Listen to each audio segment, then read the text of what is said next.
So prime rib. Nothing says meat like the king of roasts. We are going to encrust this with herbs, and then we are going to cook it and serve it with au jus and horseradish and potatoes and all the fixins, and it's just going to be delicious. So for herbs, what we have is almost a song, but not quite. We have parsley and, you know, just a pile of it. Tarragon, here's our tarragon. And again, that's a whole bunch of tarragon. And that can often be the hardest thing to find, so. I had to ask the clerk for that. Rosemary. And now, with parsley, tarragon, rosemary, and thyme. Oh.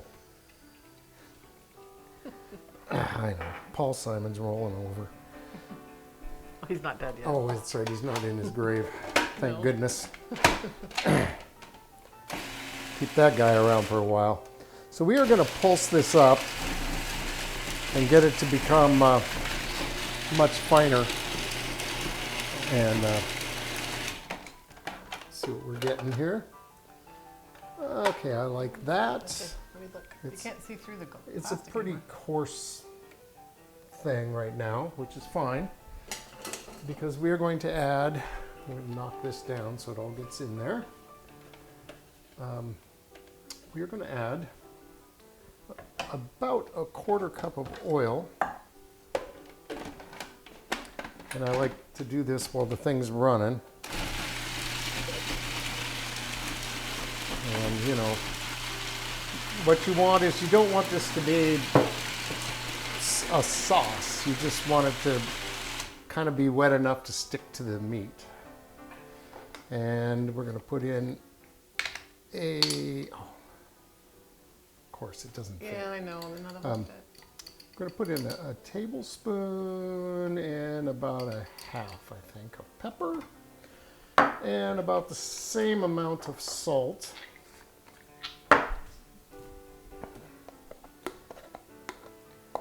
And this is everything that's going in our rub. And we're going to slather up our roast with it. We've got a lovely 5.5 pound roast over here. I was going to say, it's their bones. I mean, I think we just got this one because it was on sale.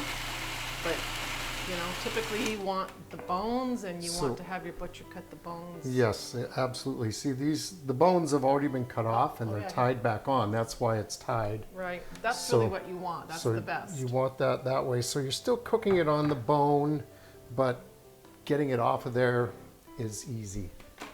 And also, they're really delicious ribs. Yeah, they make a wonderful football snack. What's this?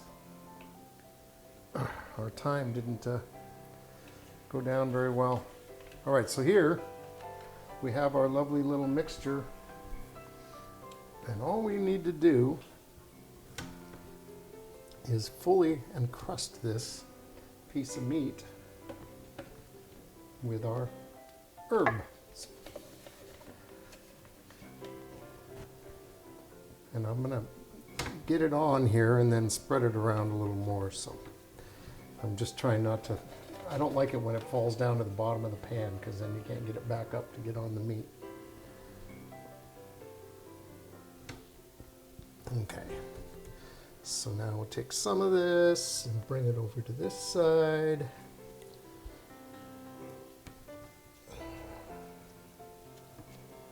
Yeah, and I want to get over here.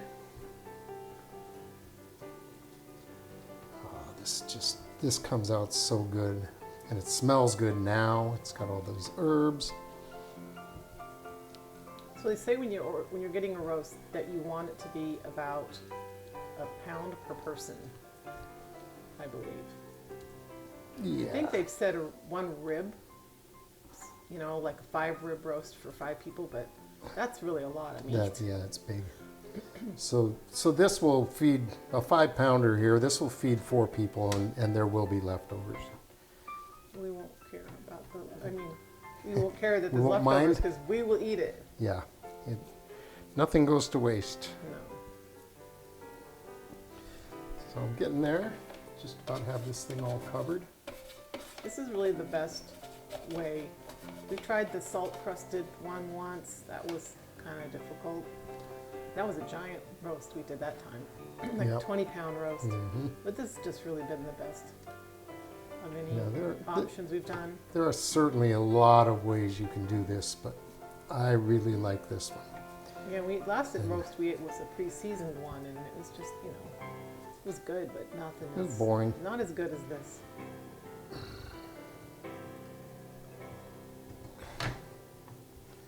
I need some more of that. Oops, okay. There we go. All right, so there is our roast. Now we're going to leave it, let it come up to about room temperature. And we are going to cook this at, I think it's 500 degrees. Let's be right, yes. 500 degrees for 15 minutes. And then we're going to lower the heat to 250 and cook it for 20 minutes a pound. And since this is 5 1/4 pounds, that means we're going to cook it for 105 minutes. So, and then let it rest. Remember to let it rest. And that's good because you can be making your gravy or warming up your taters or doing whatever you have to do to get the meal ready to serve. So there you have it. It's as simple as that. And we'll come back when it's time to bake this puppy. So Au Jus, it's basically with juice. No prime rib dinner is complete without the Au Jus, and it's simple and a wonderful thing to make. So I am going to start with 4 tablespoons of butter. I'm going to put that in my pan and get it to melt a little bit. And then I have 1 shallot chopped up, and I have about 3 garlic cloves, also minced very fine on both of these things. And so we're going to saute these and you know, get them cooked up a little bit, and then we are going to add a 1/2 cup of a good red wine. And this is a cab from Lake County. It's a very nice little Hawk and Horse cab. It's only a 1/2 cup, so you can use a really good one and you still have most of the bottle to drink. So, highly recommended. My other ingredients are going to be some thyme, some Worcestershire sauce, Dijon, a little bit of flour, and 2 cups of bone broth. Any kind of beef broth will do, but we make this great bone broth. It's just dense and rich. It's cooked for 36 hours. So it's going to make spectacular au jus. We have a video for that too, I believe. We do. Yeah. And so this is going to, you know, if there's leftovers, you can freeze it and use it later.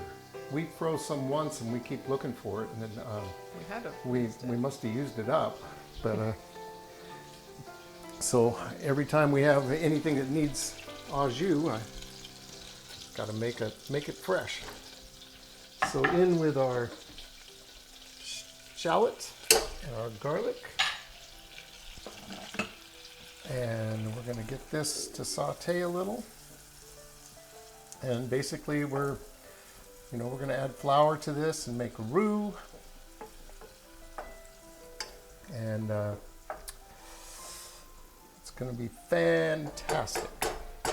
So let's let this cook down a little bit. And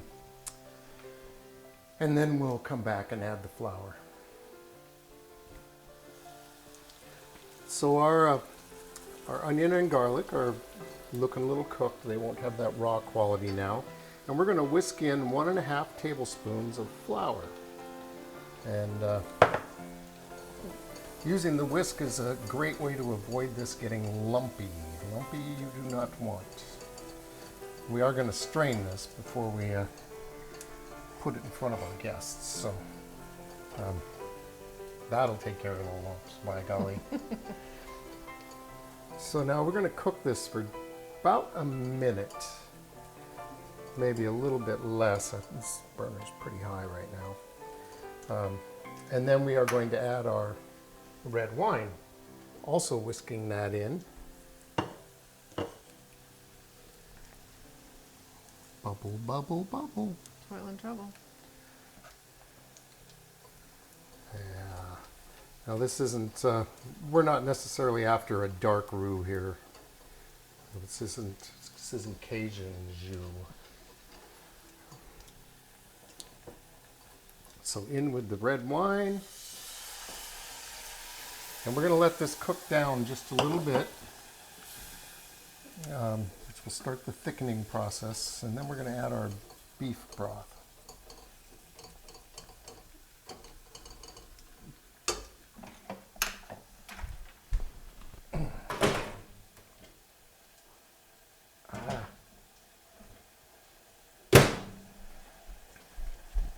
It was frozen, that's why it was in the Yeah, microwave. it's Oh, still it still is a partly little bit. frozen. That'll go away fast. Yeah, this is looking fairly thick right here, so I'm going to get the broth in there. And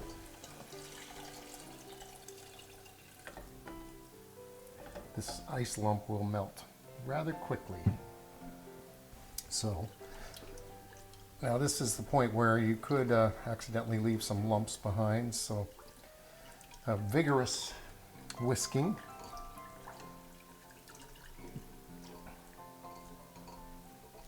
And we're going to let this come back up to a simmer and add the rest of our ingredients. So now our sauce is back up to a good boil. We're going to add the thyme. This was several sprigs of thyme. We have a half a teaspoon of Dijon and 1 tablespoon of Worcestershire.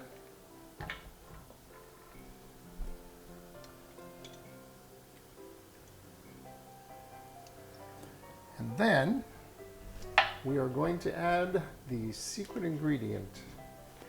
So what I have here is a couple teaspoons of ground dried porcini mushrooms. Oh, that's what those were in the cupboard for. Yes. Didn't know. You can. I found them, I didn't know why. I ground these up in the spice grinder, and I'm glad that Kelly reminded me we had them, because I probably would have been, oh my gosh, we don't have any. I found them and I'm like, I don't know why we have these. So now we whisk this all together, and we are just going to let this simmer for about 15 minutes. Get all these flavors married together, and it might, reduce a little bit, but that's not the main goal here. We just want this to cook together for a while, and then we're going to strain it, and we will have our au jus. And the nice thing about this is it can be made ahead, because when you're having a big prime rib dinner, you've got your potatoes, you've got your prime rib, you got all the stuff. Maybe you'll make a dessert, maybe you'll make an appetizer. So you can make this ahead and then microwave it when it's time to serve it, or you can take it out and heat it up in a saucepan. There you go. Okay, so here's our nice little simmer. It's been going on for 15 minutes. So we're going to turn the heat off, and we're going to take this over and pour it through a strainer.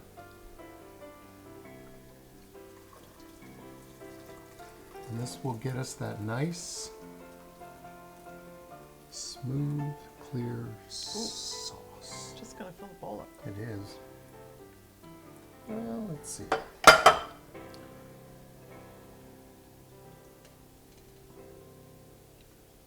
Can you reach it? Got it. It's a nice bent one, huh? Yeah, look at that. It's got like a. It's a Oh, that's 2 of them are bent now. It's a mighty handle. All right, there you go. Check that out.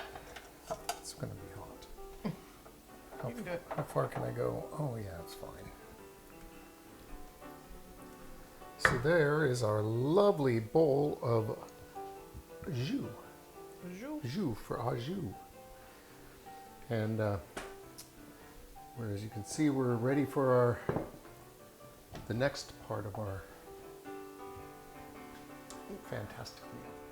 All right, so for me, no prime rib dinner is complete without horseradish.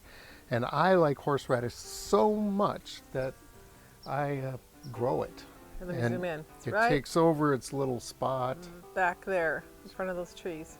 and it can be kind of a nuisance, but when you can get fresh horseradish out of the deal, that's all that counts. Especially if you want the kick, right? Yeah. Because it's going to be hot. So why are we doing this outside? We are doing this outside because this really creates some noxious fumes. And it's best for your loved ones if you take this outside. And okay, so we are going to just grind away here. Oh, that should keep going. Woo, wild. Now this, see, this thing it's broken, so it doesn't really work new one right. Really bad. But it still limps along. Yes. So Take off. So that was just peeled horseradish root, cut into. Yeah, I just big enough to get into the food processor. I picked this horseradish this morning and just cleaned it up and peeled it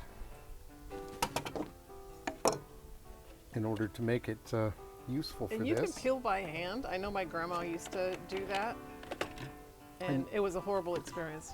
Oh, goes the other sprinklers. Yeah. They don't know what time. And this particular thing is making a very coarse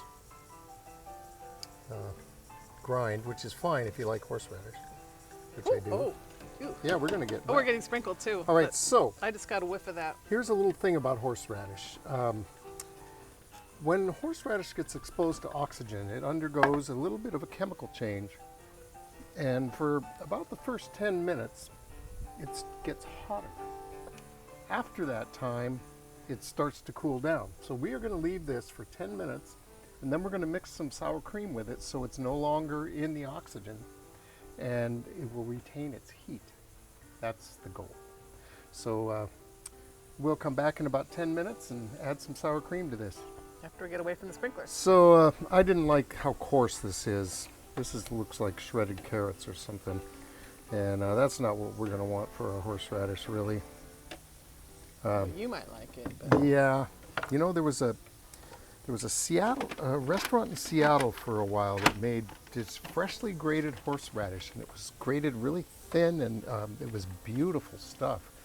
And I there you go. never seen it used like that ever since then. I think it was called McRory's or something.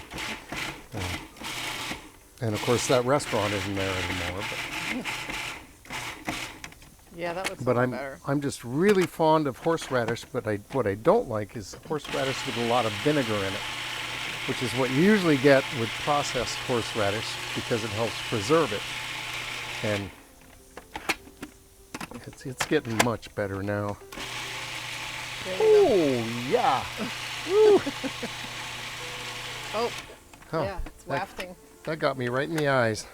You should have had your goggles. That is some good stuff there.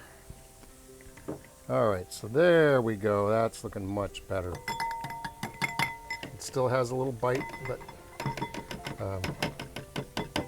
much finer. And yes, indeedy, this will be great. Whew. Yeah, Yeah, it's getting hotter. Horseradish, such fun, Oh, fun man. stuff, fun and magic. I gotta get away from you. Every time. I have a number of things that I like to make that Kelly can't breathe. Trying to kill me. Peppers, horseradish. Okay, there we go. So we'll give this another, I'd say probably 8 minutes or so, and then I'm going to add sour cream to it. So we gave this a little more time to live with the oxygen and hopefully heat up some more. And so I am going in with just sour cream, nothing else. And here is where you decide how hot you're going to make this, because if you put in a lot of sour cream, it will obviously be less hot. Whoo-wee! And if you put in just a little sour cream, it will be more hot. You want it enough so that it's no longer in contact with oxygen. Wow. Oh, that's going to be good stuff. My gosh. Doesn't get any better than that. Oh, I'm going to make sure it doesn't lose this heat, because, man, I think it's going good. So, you've experienced very creamy horseradish, which, that's a fine goal. But this is all that happens to that is, it gets mixed with more other stuff. I'm really into preserving some of the heat, but I also like it to be nice and tasty and creamy. So I think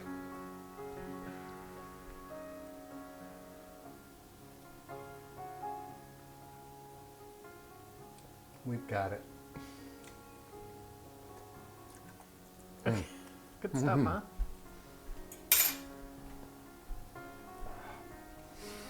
Ah, yes. Okay, that's the stuff right there. Yeah, so there's our horseradish. Ready for our fine dinner tonight. We'll cover it up, and this also can be made a little ways ahead.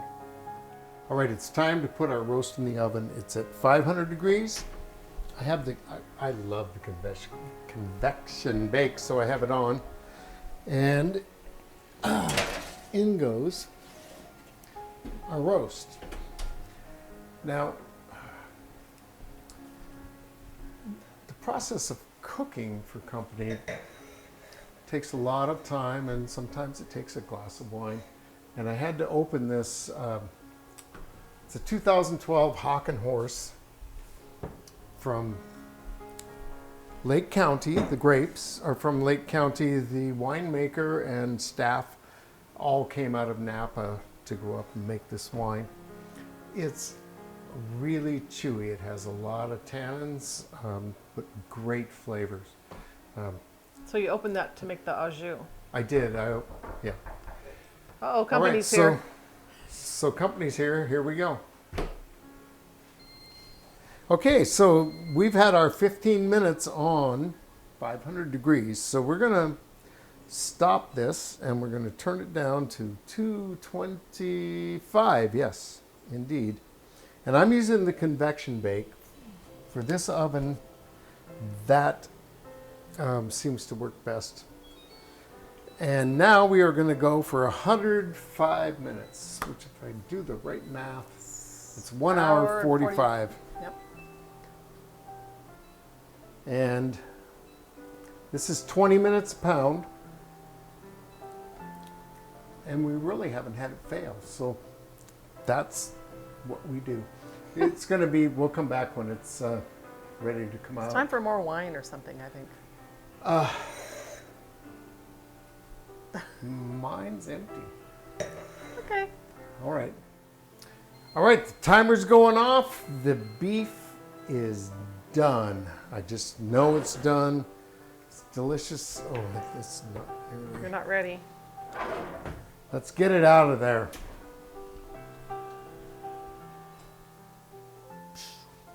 I still need it on, but it's all right. Gotta warm up the potatoes. Oh my God. Oh my gosh. Look at that. That is a thing of beauty. So this has to rest now for 20 minutes. Are you gonna tent it? I will. With Because I like my prime rib warm. Some people just let it go cold and cut it up, but no, not me. Hey, so we're gonna put some foil over the top of that while Yes. it rests for 20 minutes. Yes. And then we will carve it up. And we have our major meat carving board. You lock it down with the... It used to have a thing that you could, it had a thing that came out of it. Here's me showing you. Thing that came out of it that held it down like a fork in there. Okay, yeah, do that. All right, here we go. So we're gonna wait for 20 minutes. while we work on the sides a little. We'll come back and cut it open. What? Oh. Go. So here we have a beautiful prime rib. Let me zoom in on this. Fresh out of the oven.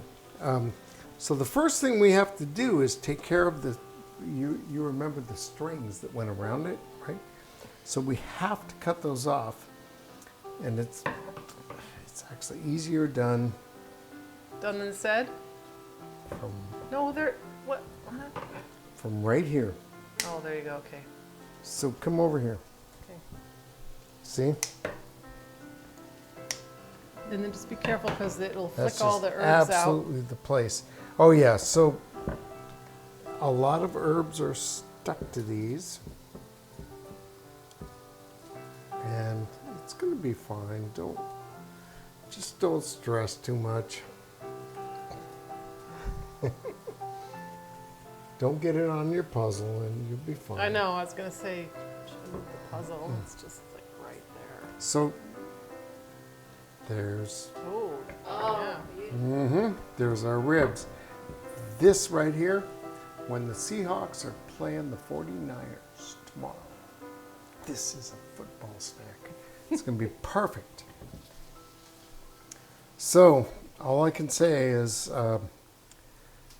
we're going to cut this and put it on a plate, and it is going to be absolutely beautiful. Yeah, it is. Oh, yeah. Look at that. Perfectly medium rare. Man, that's what I love about this meal. It turns out so good every time, and you look at it, and it's just beautiful. So our Absolutely dinner beautiful. guests here tonight have had this. 4 years ago we had this with these people. We have this a lot. Nobody ever complains. We've got a side of some vegetables over there and some roasted potatoes. The Au Jus, you remember? And there's horseradish. And the horseradish.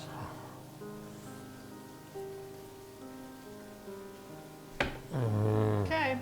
Okay. So there you go. We'll plate this up, and then we'll come back and show you what it looked like plated up, and that's all you get. So look at this. It's served up. It's beautiful. It's the perfect temperature. We have horseradish sauce and Au Jus. Au Jus to put with this. This is going to be great. It's a beautiful dinner. So thank you for watching Two Cooks in the Kitchen, and we will see you next time.